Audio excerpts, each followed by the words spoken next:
Le chant ne répond pas à ton envie, il répond à ta cohérence. Et justement, quand ça devient lourd, c'est là que ton signal se brise. Je te montre comment reconnaître ce moment et comment rester cohérent jusqu'au basculement. Parce que ce que tu appelles lourdeur, la plupart du temps, ce n'est pas ta vie qui te punit. C'est ton système qui arrive au bord d'un changement réel. Et juste avant un changement réel, tout ce qui en toi vit encore dans l'ancienne signature. Résiste. Pas avec des mots, avec du poids, avec de la fatigue, avec une tension étrange dans la poitrine, avec l'impression que tout ralentit, que tout devient plus dense, comme si l'air lui-même épaississait. C'est là que beaucoup se trompent de diagnostic. Ils se disent « donc ce n'est pas pour moi ». Donc je fais fausse route. Donc je dois revenir en arrière, être raisonnable. Et c'est exactement ça, le piège. Au moment où le chant demande de la cohérence, ton mental propose une sortie de secours. Il te vend le recul, comme de la sagesse. Il te vend l'abandon, comme de la lucidité. Il te vend le retour à l'ancien monde, comme de la sécurité. Mais regarde la mécanique. Si c'était un vrai non, tu aurais un effondrement clair, une porte fermée, une fin nette.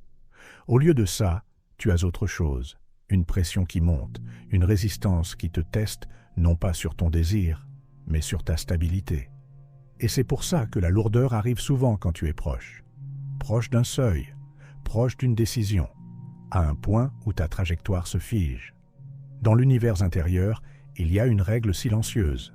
Ce qui monte de niveau se met sous contrainte, pas comme une punition, comme une préparation, comme un métal qui passe au feu avant de devenir une lame, comme un signal qui doit rester net quand le bruit augmente.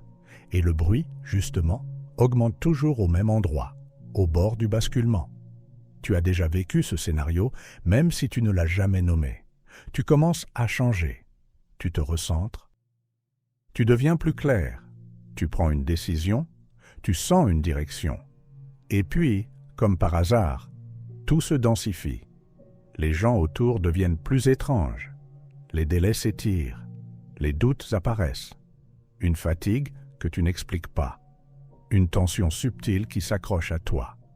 Ce n'est pas la malchance, c'est un indicateur. Le chant, tel que je te le décris ici, ne fonctionne pas comme une récompense morale. Il fonctionne comme une réponse mécanique. Il amplifie ce qui est stable et il dissout ce qui est contradictoire. Autrement dit, il ne te donne pas ce que tu espères. Il te donne ce que tu émets de manière constante. Et quand tout devient lourd, c'est précisément le moment où tu émets deux choses à la fois. D'un côté, tu veux avancer. De l'autre, tu veux être rassuré avant d'avancer. Tu veux le niveau supérieur, mais tu veux aussi que rien ne change dans tes repères. Tu veux l'ouverture, mais tu veux aussi garder l'ancienne porte derrière toi, au cas où. Cette contradiction brouille ta fréquence. Alors, écoute bien, parce que ce point est central. La lourdeur n'est pas le problème. La lourdeur est le test du signal. Le moment où tu décides si tu restes cohérent ou si tu redeviens fragmenté. Dans cette vidéo, je te donne deux repères. D'abord, le signe précis qui te permet de savoir si cette lourdeur est une phase de pression ou un vrai déraillement. Ensuite, le protocole le plus simple pour ne pas briser ton signal quand le poids monte. Pas un rituel, pas une méditation, pas une promesse sucrée. Une mécanique, une façon de tenir, une façon de traverser. Parce qu'il y a une vérité que personne ne te dit clairement. Beaucoup de gens échouent à quelques centimètres du basculement. Pas parce qu'ils n'ont pas de désir, mais parce qu'ils n'ont pas de cohérence sous pression. Et c'est précisément là que tu vas le sentir. Pas dans ta tête, dans ton corps. Tu l'as déjà senti. Ce n'est pas un doute psychologique. C'est plus étrange que ça. C'est comme si ton système interne changeait de température, comme si ton corps passait en mode alerte, sans raison claire. Et là, ton mental cherche une explication immédiate. Il scanne, il veut un coupable, il veut une preuve que tu dois arrêter. Parce qu'arrêter lui donne une chose, le retour au connu. Voici comment ça se passe, presque toujours. Tu avances pendant quelques jours, parfois quelques semaines. Tu es plus aligné.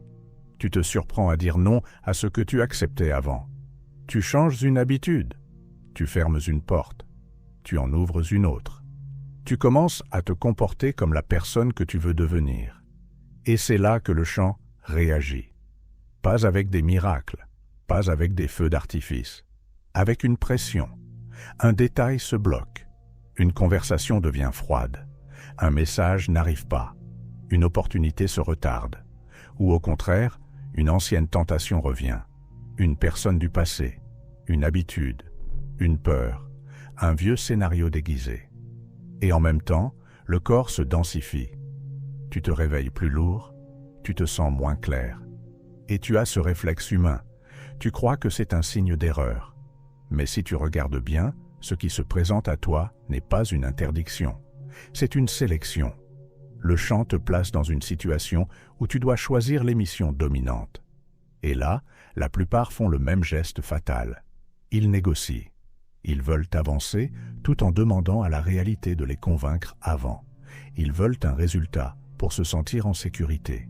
Ils veulent un signe confortable qui leur garantisse que ça va marcher. Et c'est à ce moment-là que ton signal se disperse. Parce que la cohérence, ce n'est pas l'optimisme, ce n'est pas l'euphorie. C'est la capacité à maintenir une ligne quand tout en toi réclame une sortie. Sois clair sur un point. Quand tout devient lourd, ce n'est pas le moment de changer de direction. C'est le moment de vérifier ton émission. La lourdeur est un amplificateur. Elle fait remonter les micro-contradictions que tu pouvais cacher quand c'était facile. Tant que la pression est basse, tu peux vouloir et douter en même temps. Tu peux faire un pas en avant et 2 pas en arrière sans t'en rendre compte. Mais quand la pression monte, tout devient visible. Et le chant répond à ce qui reste debout. Voilà le signe principal que tu es dans une phase de préparation. Malgré la lourdeur, il y a une intuition très fine qui sait que tu es proche. Pas proche dans le temps, proche dans la structure. Comme si tu étais arrivé à un point où revenir en arrière te coûterait plus cher que continuer. Le faux signe, celui qui indique un vrai déraillement, c'est autre chose. C'est quand tu te vides totalement de sens. Quand tu n'es pas lourd, tu es vide. Quand tu n'es pas sous pression, tu es coupé. Ce n'est pas la même énergie. La pression, elle, garde du feu. Même si c'est inconfortable, même si ça serre, même si ça pèse. Il y a encore une intensité, une densité vivante, une présence. Et c'est précisément pour ça que beaucoup confondent. Ils prennent la densité vivante pour un danger, alors que c'est un seuil. Maintenant, retiens ceci. Au seuil, il y a toujours une tentation de faire plus.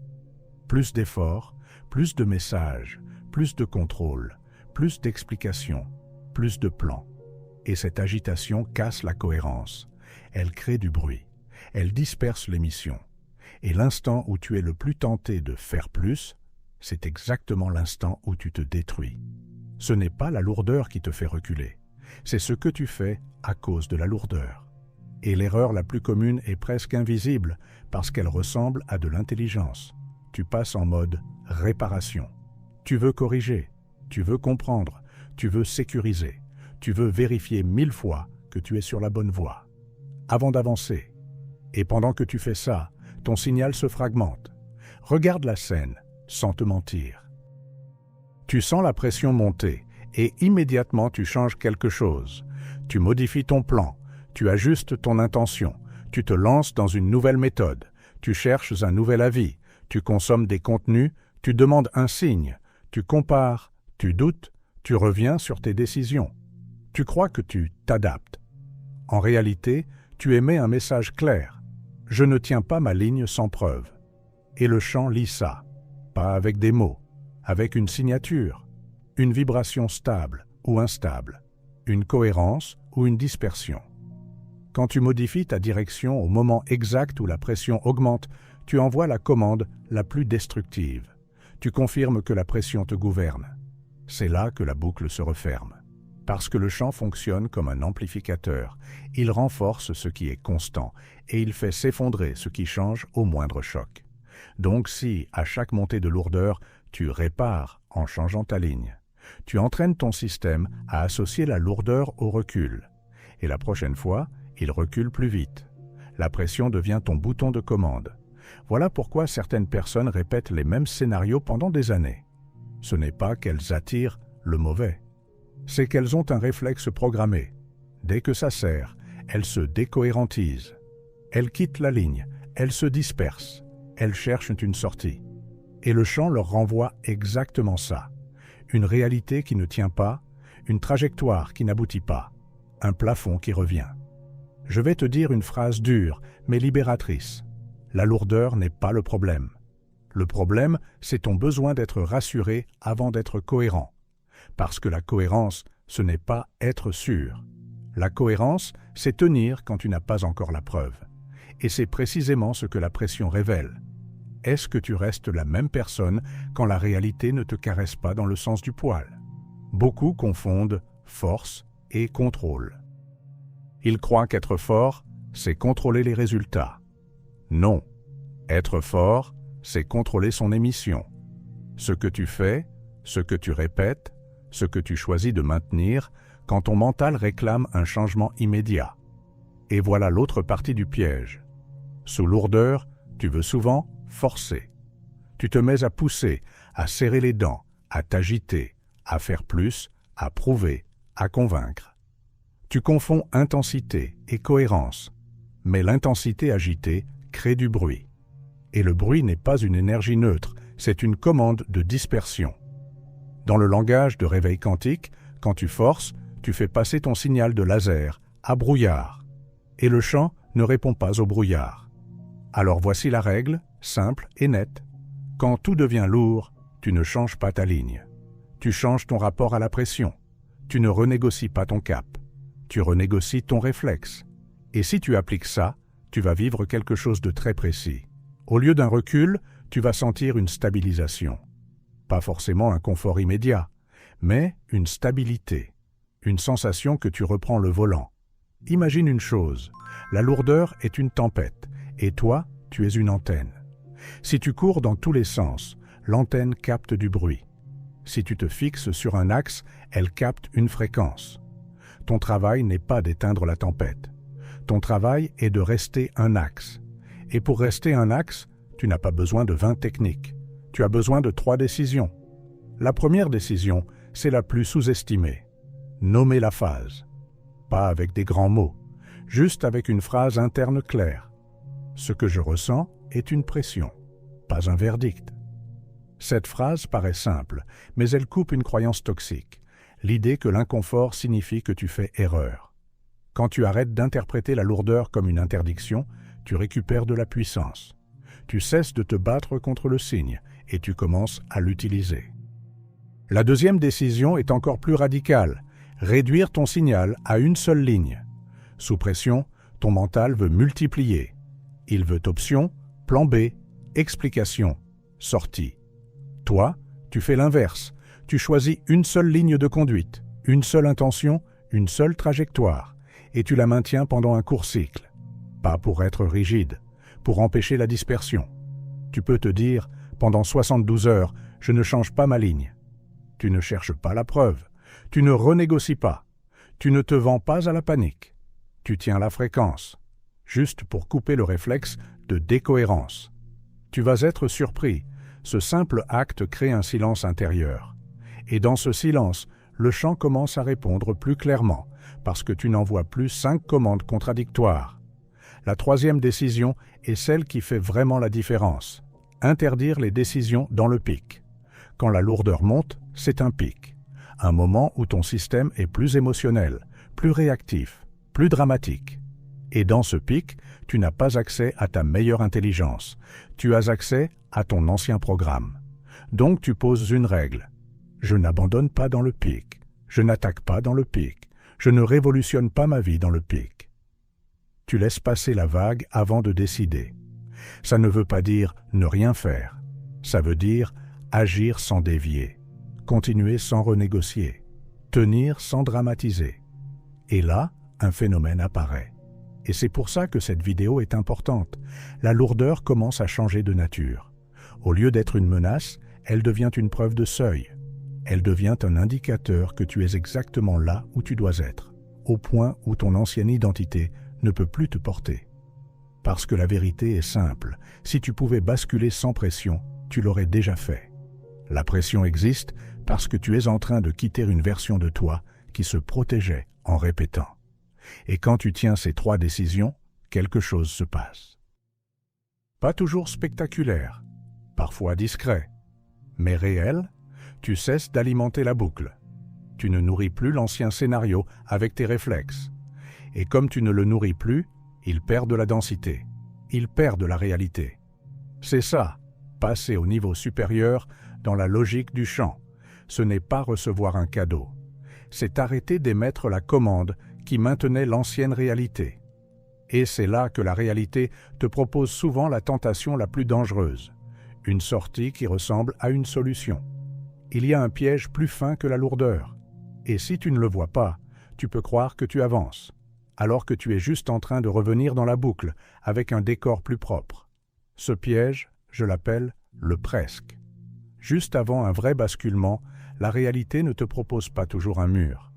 Parfois, elle te propose une porte, mais une porte vers l'ancien. Une opportunité qui ressemble à la solution, mais qui te ramène à tes anciens compromis. Une relation qui te rassure, mais qui te remet dans la même dynamique. Un confort correct. Travail, habitude, qui referme ton expansion et relance l'inertie. Et comme tu es sous pression, comme tu as été lourd, comme tu as douté, ton mental crie « Prends ça, soulage-toi ». Au moins, tu respires. Et tu confonds le soulagement avec l'élévation. Le champ observe ce choix, pas moralement, mécaniquement, parce que le presque a une signature très particulière.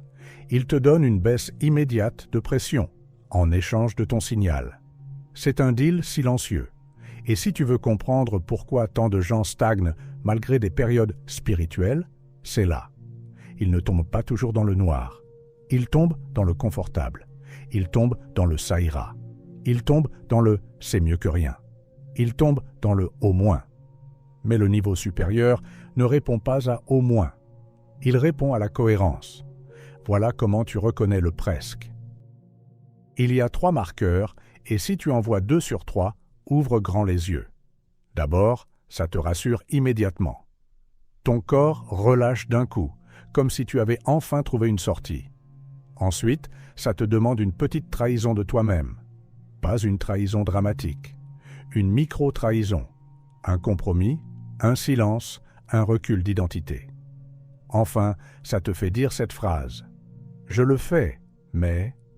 Tu le sens, ce « mais » est déjà une fissure. Le presque te propose de redevenir l'ancienne version de toi, mais avec une meilleure justification. Et c'est pour ça qu'il est dangereux. Tu peux le défendre. Tu peux l'appeler réalisme. Tu peux l'appeler maturité. Tu peux l'appeler je suis fatigué. Tu peux l'appeler j'ai besoin de stabilité. Et parfois, oui, on a besoin de stabilité. Mais ici, on parle d'autre chose. On parle du moment précis où la réalité te mesure.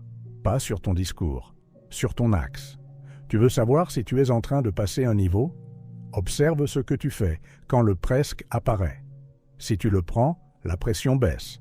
Puis la boucle revient. Si tu ne le prends pas, la pression peut monter encore un peu. Puis quelque chose s'ouvre d'une manière qui ne ressemble pas à l'ancien. C'est là que tu comprends que la lourdeur était un filtre. Et je vais te dire une phrase qui peut te sauver des années. Le soulagement n'est pas toujours un signe. Parfois, c'est un anesthésiant. Le niveau supérieur n'a pas toujours l'odeur du confort. Il a souvent l'odeur de l'inconnu. Et l'inconnu, ton mental le confond avec le danger. Alors, au seuil, la réalité te teste sur une chose simple. Est-ce que tu choisis ce qui te rassure ou ce qui te transforme? Et si tu veux une boussole immédiate, je te la donne maintenant. Voici la règle. Elle est sèche, elle est froide. Et c'est pour ça qu'elle marche. Si ton choix réduit ta cohérence, ce n'est pas le niveau supérieur. Même si ça te soulage, même si c'est pratique, même si c'est mieux que rien. La cohérence, ici, ce n'est pas une idée. C'est une sensation précise, un alignement, une ligne qui ne se casse pas, une version de toi qui ne se rétracte pas pour survivre. Quand une option te demande de devenir plus petit, de parler moins vrai, de te contracter, de t'expliquer, de t'excuser, de justifier, C'est un recyclage, même si l'option est séduisante, même si elle vient avec des promesses, même si elle ressemble à une solution. Le champ ne se laisse pas impressionner par les promesses. Il lit la contraction. Et l'inverse est vrai quand une option te demande d'être plus clair, plus stable, plus simple, plus droit, même si c'est inconfortable, c'est souvent un passage. Tu peux le vérifier en une question. Est-ce que ce choix augmente mon axe ou est-ce qu'il m'achète avec du confort? Parce que le confort peut être un pot de vin énergétique. Et si tu es honnête, tu verras que la plupart de tes boucles ont commencé par un petit compromis que tu as accepté pour souffler. Puis, tu as recommencé. Puis, tu as appelé ça la vie. Mais ici, tu es en train d'apprendre quelque chose de plus rare. Tu apprends à traiter la réalité comme une réponse à ton émission. Et ton émission, c'est ce que tu maintiens quand ça pèse. C'est pour ça que ta miniature dit « Ne recule pas ». Ce n'est pas un slogan motivant, c'est une instruction de cohérence. Parce que reculer, ce n'est pas seulement bouger dans l'espace, c'est rétrécir ton signal. Et maintenant, je vais aller plus loin. Il y a un moment précis où tu peux sentir que tu es sur le point de gagner. Et c'est souvent le moment où tu as le plus envie de te justifier, de te prouver, d'expliquer aux autres, d'expliquer à toi-même. C'est comme une démangeaison intérieure. Si je pouvais être sûr, cette démangeaison, c'est l'ancien programme qui cherche une preuve pour te faire lâcher. Alors voici ce que tu fais. Quand tu la sens, tu reviens à ton axe, la ligne que tu as choisi de maintenir sans rouvrir le débat. Tu n'appelles pas 10 personnes. Tu ne changes pas de méthode. Tu ne cherches pas un signe extérieur. Tu regardes la pression et tu la redéfinis. C'est un filtre, pas un verdict. Et là, quelque chose d'étrange se produit. Le champ commence à te répondre autrement. Pas forcément avec une apparition magique, mais avec une clarté. Les faux choix perdent leur éclat. Les presque se dévoilent. Et une option plus nette apparaît, parce que ton signal est redevenu net. Mais attention, tenir le signal ne veut pas dire te crisper. C'est même l'inverse. Il y a une erreur que font même les gens avancer. Ils confondent cohérence et crispation. Ils entendent « ne recule pas » et leur corps se rigidifie. Ils serrent les dents. Ils se mettent en lutte contre la lourdeur. Ils veulent vaincre. Ils veulent dominer. Ils veulent prouver. Et cette tension, même si elle semble noble, émet une information cachée. Je ne suis pas stable. Je suis en guerre. Or, le champ ne répond pas à ta guerre. Il répond à ta structure. Si tu veux verrouiller ton signal, tu dois comprendre une nuance. La cohérence n'est pas un effort. C'est une forme. Imagine un laser. Un laser n'est pas plus fort parce qu'il crie. Il est plus fort parce qu'il est concentré. Et cette concentration n'est pas une agitation. C'est une pure direction. C'est ce que tu dois devenir sous lourdeur. Une direction. Pas une personne qui se débat. Alors comment tu fais, concrètement, sans entrer dans une lutte intérieure? Tu appliques 3 verrous, simples, presque banals, mais leur impact est énorme parce qu'ils coupent l'ancien programme à la racine. Premier verrou, tu cesses de raconter l'histoire de la lourdeur. Tu sais de quoi je parle. Ce film mental qui tourne en boucle. C'est dur, ça ne marche pas, je suis fatigué, je vais échouer, c'est toujours pareil. Même si tu ne le dis à personne, le film tourne. Et pendant qu'il tourne, ton signal est mangé par le récit. Ce que tu fais à la place est très simple. Tu constates sans dramatiser. Tu remplaces le film par une phrase neutre. Pression en hausse. Pas « je vais tomber ». Pas « c'est foutu ». Juste « pression en hausse ». Pourquoi? Parce que le récit crée du bruit. La constatation crée de la cohérence. Deuxième verrou. Tu protèges ta ligne contre les micro-changements. Sous pression, tu as envie de modifier les détails pour te rassurer. Un peu de ceci, un peu de cela. Une nouvelle stratégie, une nouvelle promesse, une nouvelle validation. Ce ne sont pas des grands reculs, ce sont des micro-reculs. Et c'est exactement eux qui te font perdre. Donc tu poses une règle. Je ne change pas les détails aujourd'hui. Tu continues ton axe. Tu fais la même chose, mais propre. Tu ne rajoutes pas. Tu ne t'éparpilles pas. Tu fais moins, mais cohérent. C'est contre-intuitif, parce que ton mental veut faire plus quand il a peur.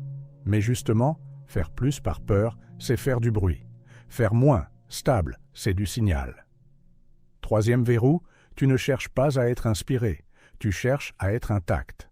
Attendre l'inspiration, c'est souvent une façon élégante d'attendre un soulagement. Et si tu attends le soulagement pour être cohérent, tu as déjà donné ton pouvoir à la pression. Tu n'as pas besoin d'être inspiré pour tenir une ligne, tu as besoin d'être intact.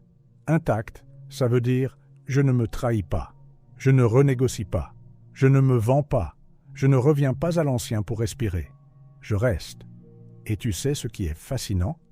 Quand tu deviens intact, la lourdeur perd une partie de son emprise, parce qu'elle ne peut plus te manipuler. Elle était là pour activer ton réflexe, et si ton réflexe ne s'active plus, elle n'a plus la même fonction. C'est là que tu comprends quelque chose de très puissant. Parfois, la lourdeur n'existe que parce qu'elle sait que tu vas reculer. Elle existe comme un test du programme. Et quand le programme n'ouvre plus la porte, la lourdeur change de forme. Ce n'est pas un miracle, c'est un réglage. Tu arrêtes d'alimenter la boucle. Et c'est à ce moment-là que beaucoup vivent ce qu'ils appellent un signe. Un appel, une synchronicité, une opportunité, une rencontre, une phrase qui tombe au bon moment. Je ne te dis pas d'en faire un dogme. Je te dis seulement, quand ton signal redevient net, la réalité redevient lisible. Tu vois mieux, tu choisis mieux, tu agis mieux. Et ça, c'est déjà un niveau supérieur. Et maintenant, je veux te laisser le repère le plus simple, celui que tu peux tester dès la prochaine montée de lourdeur. Voici le signe final, celui que tu peux utiliser sans te raconter d'histoire. Quand tu es vraiment en train de passer un niveau, tu ressens deux choses en même temps. D'un côté, une pression, une lourdeur, une intensité, et de l'autre, une clarté fine, presque silencieuse, qui te dit « Ne recule pas ».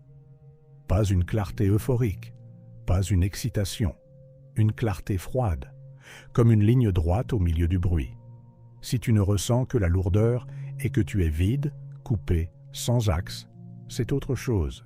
C'est un signal que tu dois te recentrer, revenir à toi, arrêter de te disperser. Mais si tu ressens la lourdeur et la ligne, alors tu es au seuil. Et au seuil, tu n'as pas besoin d'une preuve extérieure.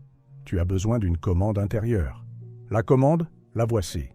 Elle est courte et je veux que tu l'entendes comme une instruction. Je tiens le signal. 3 mots, mais ils coupent tout. La négociation, la panique, la dispersion, le presque, la fuite. Je tiens le signal. Pas je veux, pas j'espère, pas un jour. Je tiens, parce que le chant ne lit pas tes souhaits. Il lit ta tenue. Alors, la prochaine fois que ça devient lourd, fais une seule chose. Ne renégocie pas ta ligne dans le pic. Reviens à l'axe. Je tiens le signal. Tu n'as pas besoin d'être parfait. Tu as besoin d'être cohérent. Et c'est là que ton titre devient vrai. Si tout devient lourd, ce n'est pas une punition. C'est une préparation. C'est un seuil. C'est le moment où ta réalité te demande « Qui es-tu » quand ça pèse. Si tu veux sceller ça avec moi, écris en commentaire « Je tiens le signal ». Si tu veux continuer ce travail de cohérence, abonne-toi à Réveil Quantique. Si tu veux continuer ce travail de cohérence, abonne-toi à Réveil Quantique.